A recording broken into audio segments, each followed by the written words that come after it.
Men buni uzr bilan aytaman. Yoshi ulug' otalarimiz turishdi, maşalloh. Biz qo'limiz ko'ksimizda. Doim sizni duoyingizga xaridormiz. Yoshlarga nisbatan aytayapman. Onaga nisbatan, otaga nisbatan baraka topkur, ehtiyot bo'ling. Ahmadul Asqaloniyni rahimahullohning so'zlari bor ekan. Ota, ona ko'chadan kelgan paytida farzand o'tirgan bo'lsa-yu, o'rnidan turib hurmat qilmadimi? Farzandning iqbolidagi fayzini, barakasini yeb qo'yadigan manqurtga aylangani o'sha birinchi qadam ekan. Ota ona kelgan paytida o'rnimizdan turamiz. Mana shunday turamiz. Bizni qiblagohimiz ular. Bizni emizgan, Yosin bilan emizgan, tahorat bilan emizgan, Bismillahirrohmanirrohim bilan emizgan ulug' zotlar, ularga nisbatan hatto ota onani huzurida shu darajadaki, ota onani huzurida farzand haqqi yo'qki deylar oldida yurishlikka. Bu beodoblikka kiradi. Bu farzandni nazardan qolishligiga sabab bo'ladi. Vaholanki qaysi farzandlarki ota onasini huzurida oyoq uzatib bemalol o'tirsa. Bizning ustozimiz Alloh rahmat qilsin, u kishi aytgan edilar. Men otamning huzurlarida u kishiga Alloh taolo 20 yil qaradim. Betob bo'lib, oyoq qo'llari ishlamasdan yotdilar dedi. 20 yil. Allohga qasamki dedilar. Allohga qasamki, biror marta men otamning huzurlarida oyog'imni yozmaganman deylar. Cho'kka tushib o'tirganman. Allohim mabodo shu xulq, mana shu qilgan amalim seni roziliging uchun qilgan bo'lsam, Parvardigor, meni gunohlarimni kechirgin. Ey shogirdlarim, sizlar guvoh bo'linglar deb yig'laganlar. Ota onasini huzurida baqirish, ularga qo'pol muomala qilishlik, siz bilmaysiz, jim turing deyishlik, umuman bu narsalar birortasi ularga qo'limizni begiz qilish, hattoki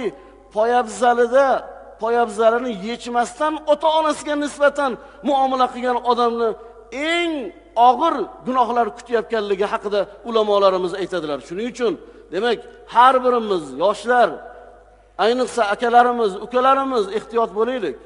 Baxt saodatni boshqa joydan axtarmang. Siz uchun alohida bir ishim yurmayapti, unaqa bo'lmayapti, men ko'p joyda aytayapman. Oy, baraka topkur, dam soladigan domlani keragi yo'q.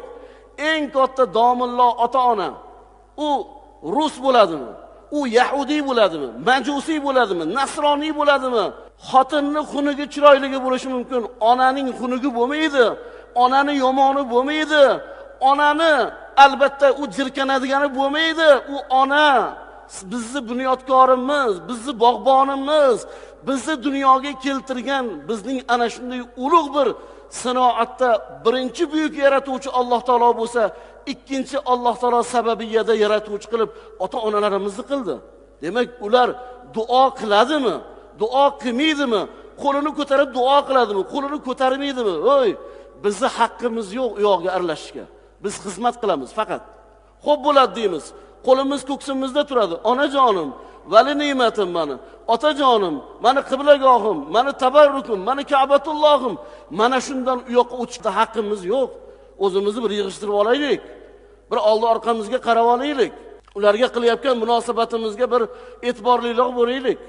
Biror marta onamizni olib shahrimizdagi eng go'zal bir tamaddixonaga onajonni o'zlarini xonimlarcha kiyintirib, qani ona yuring, faqat ikkovimiz deb biror marta olib borganingizni eslaysizmi? Onajonni o'zlariga ro'para kelib, "Men onajon, men sizni yaxshi bilaman. Ertalabki taomga mana buni yaxshi ko'rasiz. Kunduzi mana buni yaxshi ko'rasiz. Qishda kiyadigan mana bu kiyimlarni yaxshi ko'rasiz. Yozda esa mana mayda gullik mana bu chit ko'ylaklarni, adras atlaslarni, mana bu hozirgi yoshi ulug'larga monandonasini yaxshi ko'rasiz" degan narsani qani birma-bir necha raqamgacha qo'lingiz hech bo'lmaganda mana shu 10 qo'lingizni birinchi raqamini tugata olasizmi? Savol bering o'zingizga. Men farzandman, qani onamni qanchalik yaxshi ko'raman? Onamni aytmasdan turib qo'l telefonlarga pul tushirdimmi? Onam aytmasdan turib dori-darmonlar keldimi? Qani mana shu 5 ta raqamdan u yoqqa o'ta olsangiz, demak siz eng baxtli bugungi kunning avliyosi desa xato bo'lmaydi. Lekin shuni qila turib, shu xizmatni qila turib, minnat qilyaptimi? Qo'pol muomala qilyaptimi? Jirkib beryaptimi? U hatto u qo'l ko'tarishga ham arzimaydigan eng fasodlik, eng dunyodagi haqiqatda pastkash odamdan boshqa odam emas.